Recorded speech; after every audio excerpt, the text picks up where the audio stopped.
Hello, everyone. Welcome back to DJ and the Zooms. I am Jay, and today we're talking about the Barcelona Grand Prix, which was a surprise. Honestly, I was invited to a birthday party this weekend. It was yesterday, and my first reaction was, oh, wait, it's a Formula One weekend. And then I looked at it and I saw it was Barcelona, and I immediately said, oh, it's Barcelona, I don't care. Because I'm so used, and I think all of us are, to first of all, Barcelona in general being pretty boring, but also this season is underwhelming. Let's be clear. So I was not looking forward to this Grand Prix. And I even hesitated. I thought about not watching it at all because I wanted to go. I'm trying to adopt a puppy, and I could go and visit the puppy this afternoon, but it had to be between 2 p.m. and 5 p.m. and it's a 45-minute drive away.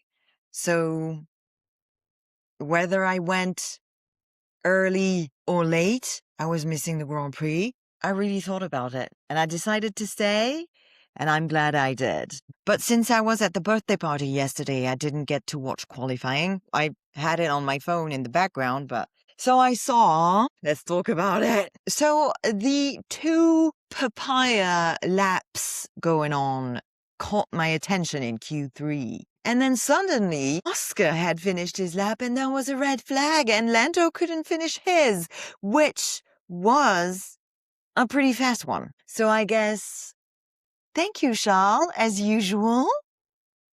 And I wanted to talk about this today. It is actually the first note that I took, and it says, no, it's not the first note that I took, but we'll talk about the first one later on. It just says Charles ... with a disappointed little emoji. Because what's going on with Charles Leclerc? He insisted the problem was with the brakes. He insisted on having the same brakes as Lewis this weekend, and still found himself in the gravel. So whose fault is it? Listen, I, as you know, have been watching Formula One since 2023. And as you also know, the very first Grand Prix that I went to was a Charles win in his home race. Still, I have yet to be impressed by Charles Leclerc. I know it's controversial to say, but the facts are facts. I'm underwhelmed by the season, by the cars, by the new regulations, and by Charles. So what are we waiting for? I mean, he renewed his contract. He's a real symbol for the Tifosi, for Ferrari. And it's Ferrari's coursing through his veins. That's understandable. But what is it that is missing? I used to be very frustrated by Ferrari. I still am. But it's sort of transferring to Charles at the moment because Lewis just won. Let's get into that. And it got me a little emotional. Yeah, I felt my throat kind of tighten here and there because it was beautiful. First of all, there's a reason why Lewis Hamilton is a 7-time world champion. Some would say 8. Now, you know as well as anyone that I haven't been very optimistic about him these past 2 years. And this isn't, it's one win, okay? So I'm not putting the carriage before the horse here, before the prancing horse. But there is something magical about Ferrari celebrations, Tifosi celebrations. There's absolutely something magical about Lewis Hamilton. I hope you're not learning this today because he's the GOAT. Like, it's well known. At the birthday party yesterday, we were talking about Formula One because I had qualifying on my phone in the middle of the picnic that we were having. And the people around me were saying that they didn't watch Formula One, but they knew who Lewis is. And before watching Formula One for years, I've known who Lewis Hamilton is. It's not the first time I say this, and it's definitely the last time I'm going to, but he goes beyond Formula One, beyond sports. He's a global, I'd say, I like the term that comes to mind right now is galactic personality. Although I've been disappointed by some of the decisions he's made lately, that doesn't take away from the magic. And seeing him cross that line, get that checkered flag, get out of his car, take that moment to himself to reflect and thank his team, thank his fan as he always does. And the way that he was looking at the team from the podium as they sang the Italian national anthem was it was pure wholesomeness, like a proud dad, even though he's the one who's achieved this. But again, of course, a Formula One win doesn't happen just...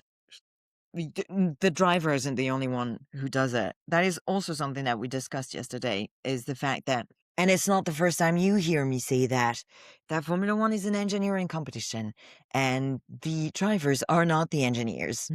So for something to work, you need to have the entire team working towards that goal. And it's something that I've been saying about Ferrari for years now. The fact that they need to find this monument, this symbol to rally around.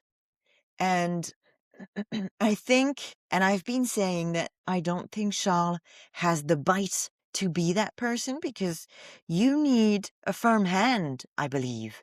And it seems that Charles has been too nice for too long. But with Lewis and Fred as a duo, maybe this is what they needed. Maybe it's working. I don't know. Again, it's only one win. We can't start building theories. A lot of Ferrari fans are going to, but this is not what we do here. Yes, we do. Well, of course we do. Everybody does. And talking about the team being together for the same goal, I did note, I'm sorry, but Lewis's engineer telling him that he's doing a good job and he can go on is hilarious. And yes, I thought it was very funny, because Lewis had, at that point, at like a 7-second gap. What are you doing? Of course he's doing a good job and he will go on. Why are you telling him that he can? But it's cute, like the fact that they were so excited. I suppose they were so excited that they felt like they needed to communicate it. It was adorable. I guess, well, everybody's a Ferrari fan. You know what they say. This one goes out to my boy Seb. But it's true at the end of the day. Again, we're going back to the magic. There's something magical about Ferrari. And if you put Ferrari with Lewis Hamilton, if and when it works, the magic is just multiplied. And it's fantastic. It's incredible. Unfortunately, that means the contrast with Charles, and especially with the fact that he DNF'd, is staggering. But on the matter of DNFs, I want to come back to that, because only 14 out of the 22 drivers finished the race today, and it's more than disappointing at this point. It's concerning. It really highlights how the regulations and how nothing is going the way that it should this year. Like, there are so many DNFs in every single race. And case in point, they're changing the regulations next year.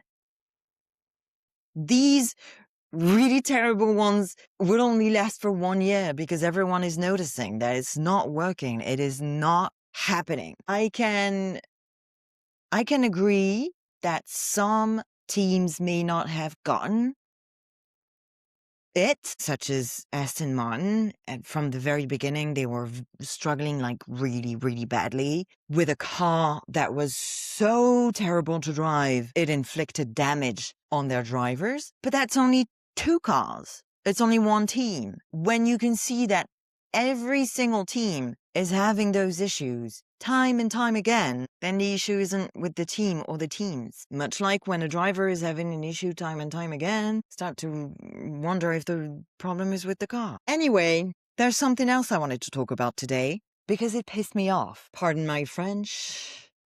I am French. It is the first note that I wrote in my notes app. And it says, have instructions been given this week to hold back on the penalties after the fiasco of the pit lane speed infringements of last week? Again, I think we're going to come back on penalties and marshals regularly because it's an ongoing issue and it's never going to change until they have fixed marshals who are paid. Hi, hello, that's how it works. That's how you get consistent decisions. And last week, half of the grid got a penalty for speeding in the pit lane.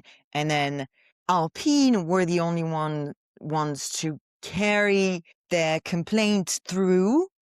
And now the podium has been reversed. And that happened, it took like 5 days, which is so unfair on so many levels. It's unfair to Pierre because that means he couldn't celebrate on the podium that he ended up having.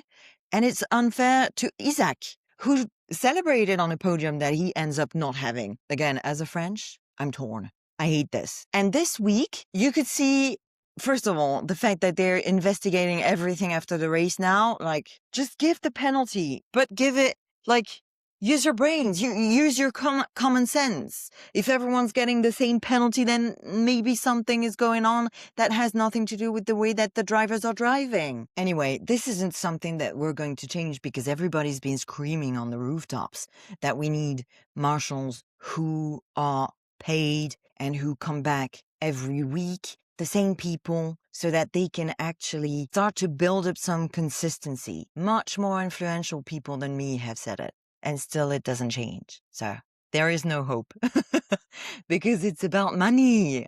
And when it's about money, that's where it hurts them the most. But anyway, very happy to have a full British podium this weekend, which, as I'm sure you've heard, because it was said about 57,000 times at the end of the race by all commentators, hasn't happened since 1968. I'm glad that it happened while I was there to witness it. Not physically there, obviously, but in front of my TV. I'm also glad, and this isn't very nice, but I guess I'm on a roll because I've already been not very nice to Charles during this entire episode. But I'm glad that the Kimi win streak is broken because it was getting very boring. And I guess I got out of habit of having always the same person winning because Max isn't doing that well at the moment. Well, Max, Red Bull. Oh, and I wanted to mention, and this will be the last thing that I say because both Alpines were in the points this weekend. I guess they're quietly not doing so bad. With Pierre on the podium last weekend, at last, kind of. And both Alpines in the point this weekend. Maybe they're starting to climb up little by little.